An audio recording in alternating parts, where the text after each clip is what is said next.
Not Fully Employed by Bill Mitchell. Last Friday, the front page of the Sydney Morning Herald screamed, "Sydney leads the way as job market booms." But this was just part of the story.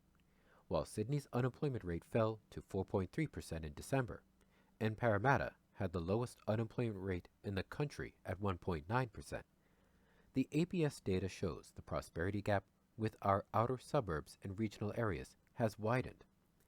For example, the Northern Rivers region of New South Wales finished the year with the nation's worst unemployment rate, 10.1%. On the Coffee homepage, you will find a number of papers examining the spatial distribution of unemployment. Commenting on the unemployment data in the Sydney Morning Herald article, ComSec economist Craig James said, quote, "It's getting extremely close to levels that could be described as full employment," end quote. A memo to Craig. Once we have unemployment rates of 1.9% in all regions of Australia, you will have a case to put. You don't have a case now. Claims about full employment or record low unemployment have to be challenged. For a broader measure of labor underutilization, readers can look at Coffee's labor market indicators to see how we continue to waste over 10% of willing labor resources through the combined effects of unemployment, underemployment, and hidden unemployment. It is also important to remember that particular groups in the community shoulder an unacceptable unemployment burden. Indigenous Australians, people with mental health problems, and young people, to name just 3. How dare we start talking about full employment when our youth unemployment rate in December 2004 was 17%? How dare we talk about full employment when the average duration of unemployment for those out of work in December 2004 was 40 weeks and 170 weeks for the 102,700 Australians who were, in all likelihood still are, long-term unemployed.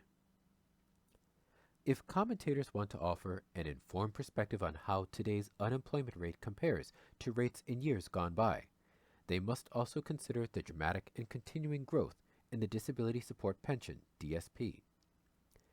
In 1970, there were 134,500 Australians receiving the disability payment. This increased to 236,800 in 1980, 328,200 in 1990, 602,300 in 2000, and had reached 696,740 in June 2004. But isn't this just a consequence of population aging? In part, but it has a hell of a lot to do with the high levels of unemployment our policymakers have been prepared to tolerate and their attempts to mask it.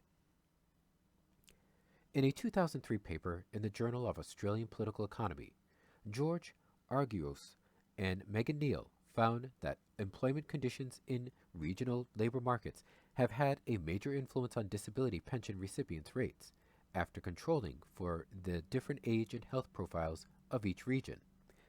The authors conclude that the Disability Support Program has acted as an institutional mop for soaking up older males who have lost jobs.